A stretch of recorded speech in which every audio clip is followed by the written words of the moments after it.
Bonjour Pharma Sécure, aujourd'hui voilà, je veux m'adresser spécialement aux gens qui veulent faire le SIAP2. Voilà.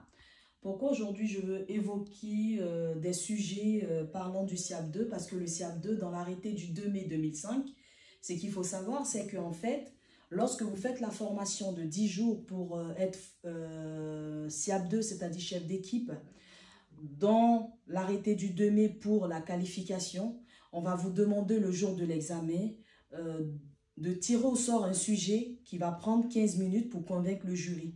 Et il arrive parfois qu'il y a certaines personnes qui n'arrivent pas, par exemple, à expliquer des sujets. Donc aujourd'hui, je vais évoquer un sujet pour mieux vous faire comprendre comment on désenfume. Voilà, on désenfume en IGH. Ce qu'il faut savoir, c'est qu'en ERP, par exemple, on a un désenfumage. Hein, le mot de désenfumage, on peut désenfumer naturel, on peut désenfumer naturel mécanique ou mécanique mécanique, par exemple. Donc ici, en IGH, obligatoirement, il faut désenfumer mécanique mécanique. Ok, c'est avec des moteurs. Quand on dit mécanique mécanique, ce sont des moteurs. Et on a le choix. On a la solution A et on a la solution B. Ça veut dire que celui qui va construire le bâtiment et tout, pour un IGH, un immeuble de grande hauteur, a le choix de désenfumer son bâtiment avec la solution A ou la solution B, ou s'il veut, il peut prendre la solution A et la solution B pour son bâtiment. Mais il faut comprendre comment ça fonctionne. Donc, dans un premier temps, il faut savoir que la solution A, on a 5 moteurs. Donc, les 5 moteurs, c'est-à-dire on aura 3 amener d'air, c'est-à-dire soufflation, soufflation, et on aura 2 extractions que je vais mieux vous expliquer. Et là, pour la solution B, on a 3 moteurs que je vais écrire ici. On a 3 moteurs. Et je vais vous expliquer les 3 moteurs. Voilà, on aura 2 soufflations et on aura une extraction que je vais mieux vous expliquer. Là, lorsque vous allez faire l'examen, vous allez expliquer au jury, vous prenez votre temps. Ok? On n'est pas tous des savants, mais c'est mieux comprendre pour interpréter quelle est la solution. Ok? Parce que la pédagogie ne serait pas forcément notée, mais la compréhension, c'est ce que le jury va noter. Donc, dans un premier temps, la solution A, qui a 5 moteurs, vous savez plus ou moins qu'on désenfume pour limiter la propagation du feu, pour ne pas qu'il y ait l'effet de panique et l'intoxication pour tous les occupants de l'établissement. Donc, on va évacuer, vous savez tous ceux qui sont dans la sécurité incendie, on évacue par les escaliers, ok? On évacue aussi dans les SAS pour les IGH, c'est des dispositifs intercommunication, c'est-à-dire entre un compartiment et un autre compartiment, on a un dispositif. Donc, voilà pourquoi on a fait le chemin. Et on a aussi la circulation horizontale commune qui va nous emmener à l'extérieur ou soit dans la première phase dans un compartiment non sinistré pour l'IGH. Donc, dans un premier temps, qu'est-ce qu'on va faire? On va d'abord s'occuper de l'escalier. La réglementation dit, au niveau des escaliers, il faut qu'il y ait l'amener d'air. Il n'y aura pas d'extraction, il n'y aura que le soufflage. Donc, on aura un moteur au sous-sol qui va apporter de l'air sous pression, ok? Voilà pourquoi j'ai mis plus. Et en sous pression, si on veut le calculer, les techniciens veulent le calculer, on aura de 20 pascal. Les 20 pascal, ça va permettre à ce que, tout simplement, là, on pourra extraire la fumée facilement. Les 80 pascal va permettre à ce que tous ceux qui vont sortir par les escaliers en ouvrant la porte, n'aura pas à avoir une pression pour ne pas qu'il puisse sortir en fait. Donc voilà pourquoi ils ont donné cette mesure-là qu'on doit respecter. Ok? Donc on a l'amener d'air au niveau de l'escalier sous pression. Et en ce moment-là, on va aussi avoir au niveau du SAS l'amener d'air en soufflage. Donc on aura l'amener d'air soufflage et on aura aussi l'extraction de la fumée. Si vous vous rappelez bien, c'est qu'au niveau du SSI, on a des dispositifs actionnés de sécurité.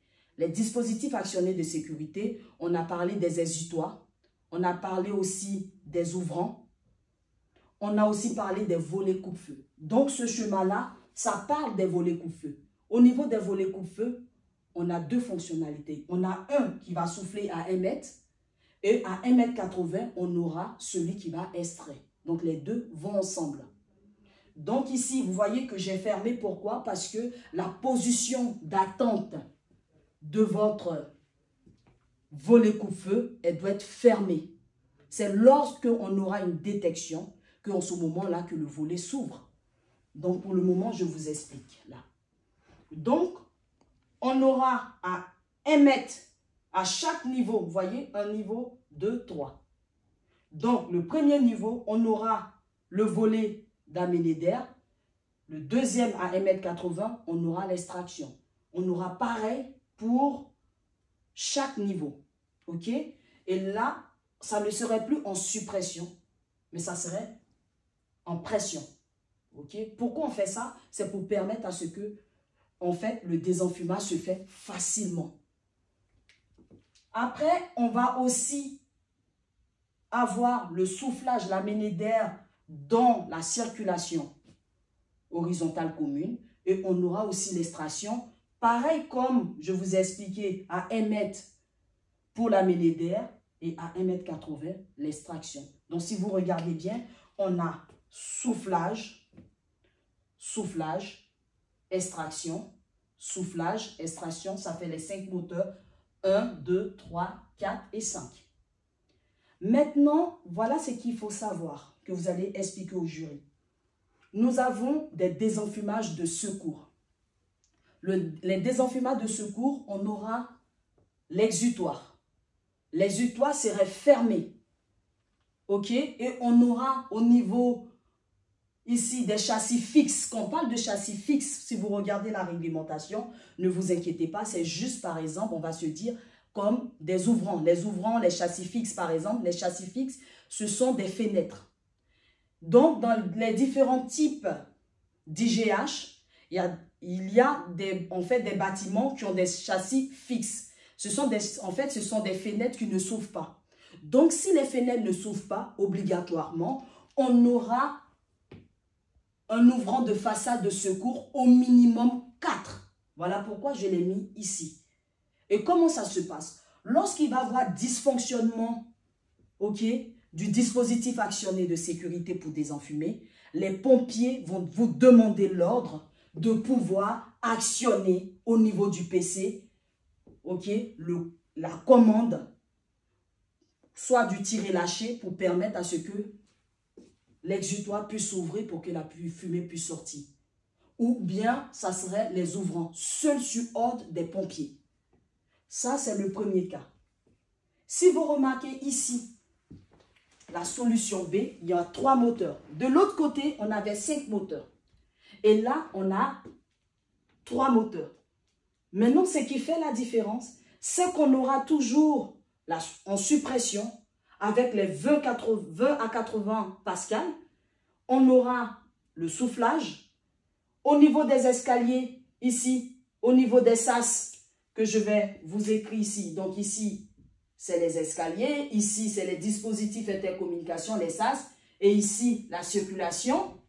Si vous remarquez, au niveau du sas, on a les 1 mètre pour l'amener d'air et les 1,80 pour l'extraction. Mais si vous venez dans la solution B, on aura seulement l'amener d'air ici. Mais regardez bien, il ne serait plus à 1 mètre, mais serait plutôt à 1,80 m. OK? Donc, l'air va monter au niveau du volet à 1,80 m à chaque niveau. OK? Et en plus, si vous remarquez ici, on n'a pas l'extraction de la fumée. Pourquoi? Parce qu'on a un volet de transfert qui est cassé. C'est juste un petit trou au niveau du sas qui est à 0,70. OK? Donc, ça veut dire que si jamais on a de la fumée qui va envahir, voilà, là par exemple, là on a l'amener d'air à 1,80 et l'air va venir comme ça en passant par le volet de transfert. Ça, on appelle le volet de transfert. OK? Maintenant, le volet de transfert, il est en permanence, il est ouvert. OK? Donc, s'il est ouvert, le jour où à ce niveau-là, il aura de la fumée, par exemple, qui va descendre, puisque déjà la montée de la fumée, c'est par convection. Lorsque la fumée va descendre avec des gaz chauds, on aura sous forme de clapet au niveau du volet de transfert. Lorsqu'il va atteindre 70 degrés, en ce moment-là, il va se fermer. Ok? Donc maintenant, il ne devient plus un désenfumage, mais il devient un compartimentage.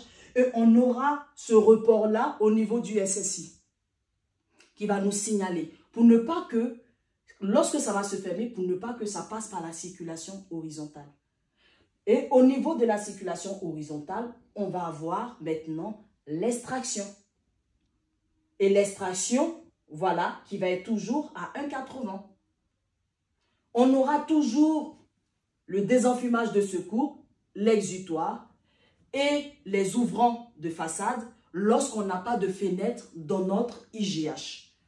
Voilà un peu plus ou moins le désenfumage en IGH. Et si vous voulez d'autres sujets, vous pouvez m'écrire afin de pouvoir vous donner plus d'explications.